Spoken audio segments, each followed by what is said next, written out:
Good morning, students. Welcome to our lecture series of Introduction to Python. In today's lecture, we'll go through functions. So, before beginning, let us know what the functions mean. Our today's target will be Introduction to Function, defining functions, means how to define functions, namespaces, and scope rules. Each of this topic will be detailed discussed in this lecture. So, first of all is Introduction to Function. The function is a part of computer program where a number of programming statements is clubbed as a block. It can be called when desired. This enables a modular approach to programming tasks and has become very popular among programmers nowadays since modules can be edited with ease. Functions receive input parameter and in return output parameters are provided. When a function is being used, the function name is called along with the value for input parameter.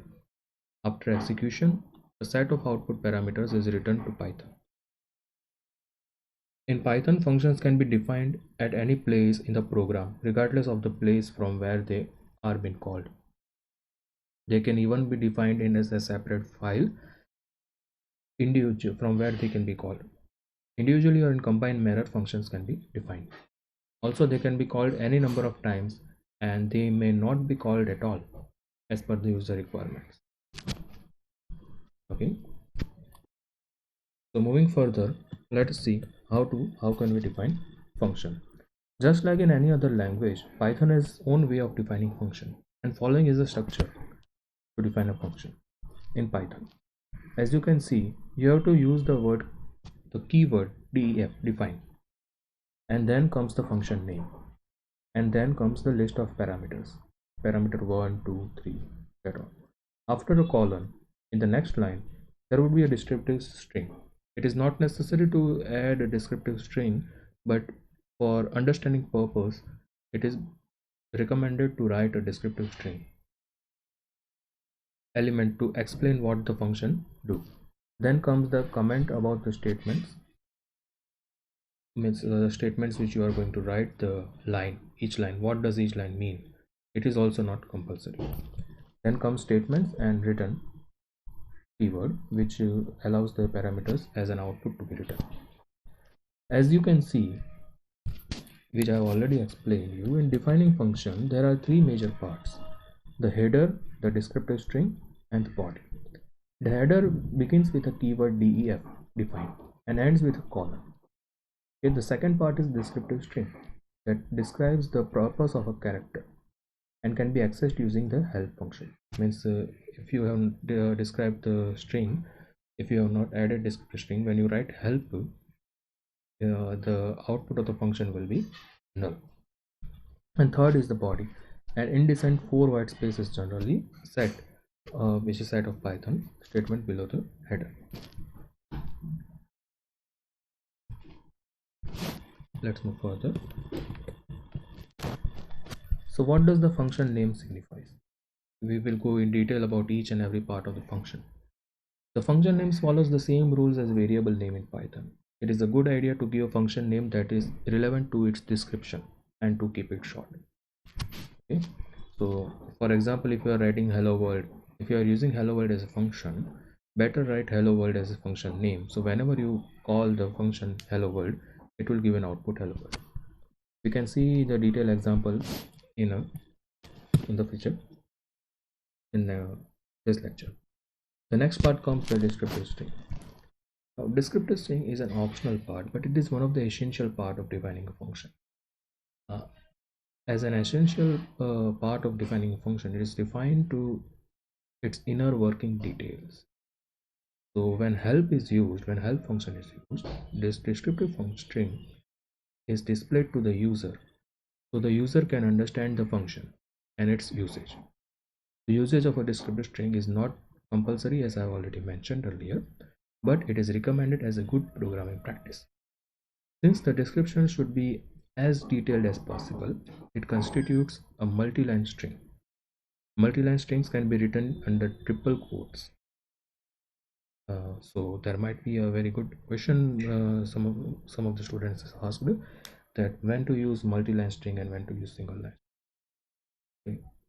So even if the description, this is the answer, that multi-line string can be written using the triple quote method. You can also add a quotation mark, single quote mark or double quote mark for a single word or a single line sentence.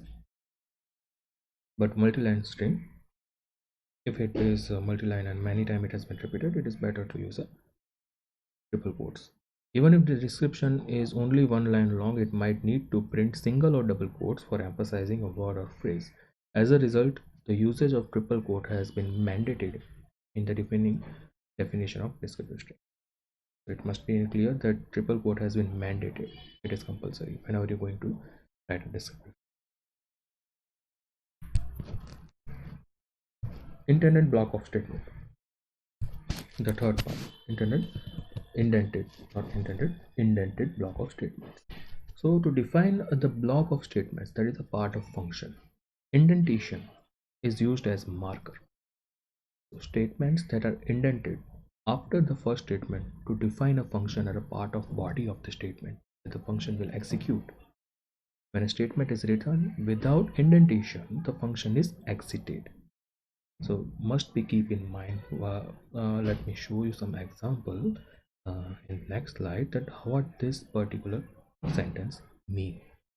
If there is no indentation, means if there is no space left in the statement block, it will get exited. The rules of defining a function name are the same as those for defining a variable name. It is important to name them with functionality relevant names so that they are easy to recall when needed. For example, hello.py. If I write a function, as I already mentioned, hello world, I will write the function hello.py. So whenever I go for it, the output will be the same.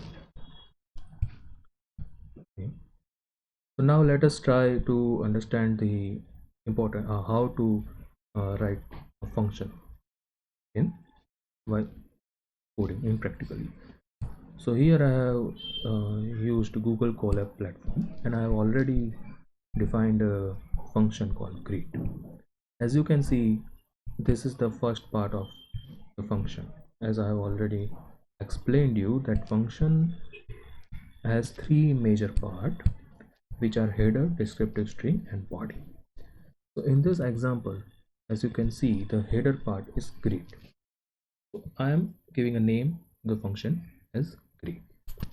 The next part comes this, which is called descriptive string. Okay, in this example, greet is just greets with a string hello world each time it is called, and then comes the major body of the function, that is print hello world. At the end, this is the thing which I want to say, that it has to be indented, which is important. Indented, the white space means the space has to be kept. Majorly it is 3 or 4 lines, but therefore it should be within the defined state. And once you completed the function, you have to just get the indentation is not there, means by default it understands, the Python understands that it is not needed. Now one more thing it has to be noted, that whenever I call a greet function, before greet function, the output of the greet means the function has to be called out this, otherwise it won't run. Here I haven't used a greet here. As a result of this, it has been not working. Now first of all, I will define, means I will run this cell. I will execute this function. Once it has been executed, now I will execute the greet function and it will work. In the similar manner, if I write greet here and if I run this statement, the output will show me the output directly. Also, if I write greet before the, making this statement here, it will work. Okay, so it is not necessary where you define the function. Okay, you can define the function before the execution of the statement or after the execution of the statement. But if you are writing it in another code, if means another file, as I have already mentioned that in this particular line I have mentioned greet, but I have not called this greet function beforehand, it will show an error. But if it is in the same file, it won't show an error. Okay, so let's move further to our next part, internet block of statement. Yeah. So then comes the return statement. So what does the return statement do and what is its significance? So as you have already seen that what is the output, the return. Now let us see what the return statement actually do. So when a function returns a parameter, it doesn't always need to print the same. Hence here in this previous example I have shown you that we are using the statement print. Okay, but it is not necessary to write the print statement. You can write the return statement as we have done in C programming. Returning can be many other kinds of action apart from simply printing on a screen. Returning can include passing the variable or other values to another function and or variables, generating a file of code or data, and generating a graph and or storing a function as a file in a graphic format. So the Python program which I have written here for first 10 integers is shown, as you can will go through this practical example. Let me just show you that how does the return statement. So here I have created the define square statement. Now what does this particular function do? So the square execute what does the square function do is the squares the input value only must you have to give a numeric data type to it, and the output will be given in the square format. That is, if it is 1 to 10, if it is 1, then it will give you 1. If it is 2, it will give you output as 4. So this particular functions gives you a square of a particular input, but you must only use the numeric data. Okay, so this is the function which I have written. And one more thing, that indentation has been removed when we want to exit the function. So it will give you output. In the previous example, I have used the word print. In this example, I have used a statement return. Okay, so we are just checking the difference between both the statements. So first of all, let me initialize this function. Now I have written a code using for loop statement that for I in range 10, square I, that is the output will be square of I. The function square has already been defined, and I will print I and square I. So I will just for I in range 1 to 10 up to 10. Okay, the output will be 0 1 to 10. So it starts from 0 and it's up to 9. By default the range function doesn't use the last and numeric integer, so it is the first 10 numeric data type 0 over to 9, and the output is in the square form. I hope that is understandable.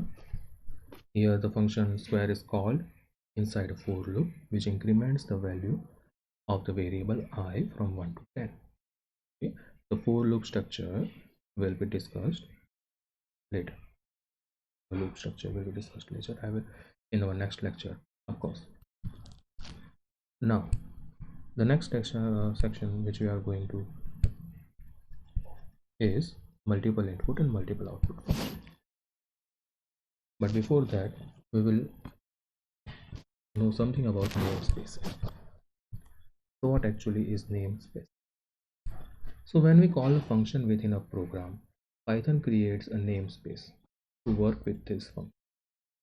The namespace are containers that store information about mapping names to objects. In multiple function can be defined within a main program. Multiple namespaces can exist at the same time independently. They can contain the same variable name, hence a hierarchy level must be defined for resolving the conflict. This is defined by scope rules, which is one of the important part of this chapter. So what are the scope rules? Scope determines the range of workability of an object. In other words, where the object can and cannot be accessed for computations. As it is clear by now, the variable defining within a function are defined to be a local variables, whereas the variable defined the main program are global variables that can be accessed anywhere. Okay, so it must be understood. Once more, I am going to repeat this statement that the variable defined within a functions are local variable.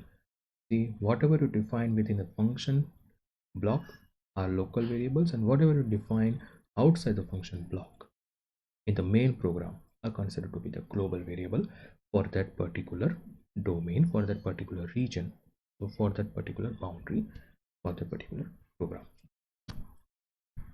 Okay, so let us go through example. Let us go through the example before having a detailed discussion on namespace, because without that we can't be able to understand the scope rules. Also, one thing that the hierarchical structure of scope follows the LEGB rule. Okay, the LEGB stands for local and closed, global and built-in. Okay? These all things will be understood by you in detail. Let me go through this example so it will be helpful in understanding. So,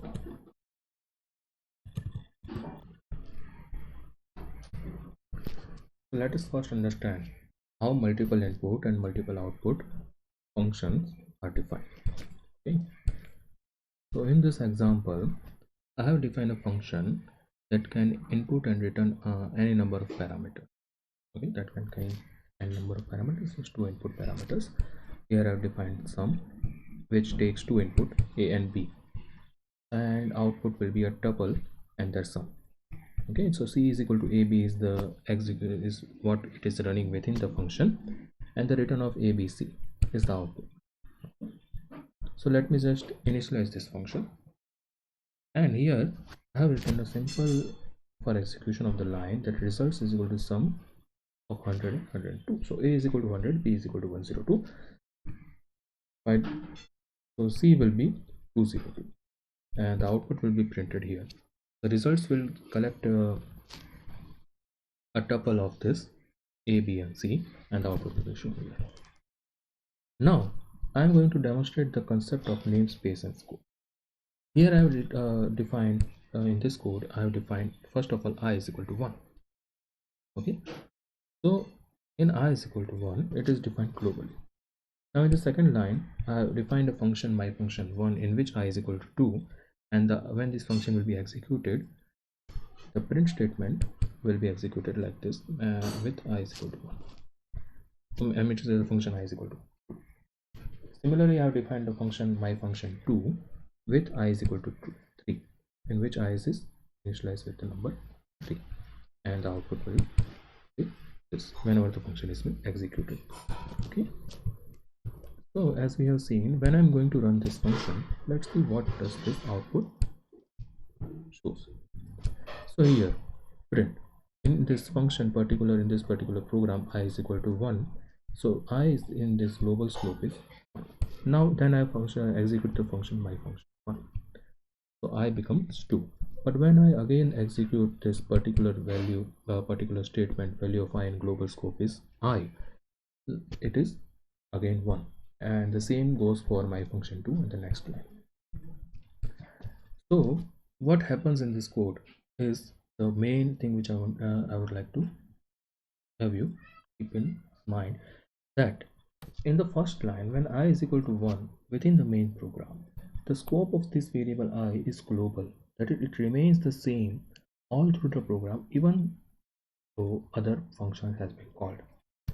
Now in the second function which I have defined, the my function 1, I is equal to 2, but it is within the function, so it becomes a local variable, that is within the function my function 1, outside the function it loses its definition.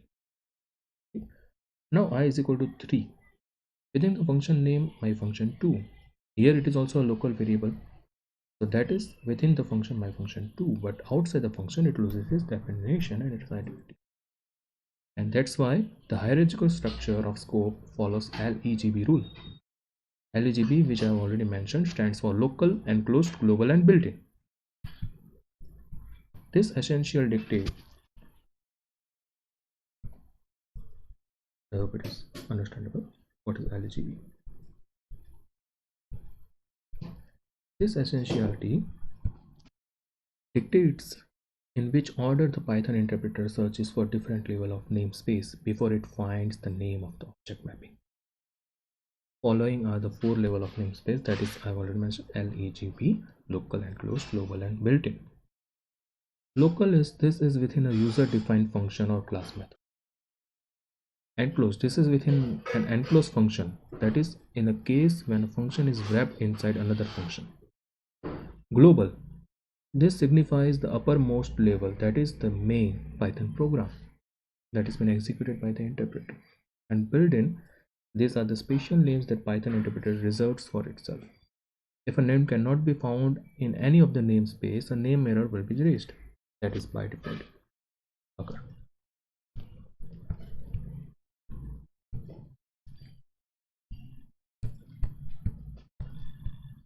So I hope you got most of the things which I want to explain it to you.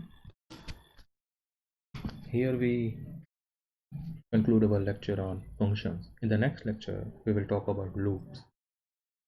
Okay. Till then, happy learning. Good day. Goodbye. Thank you.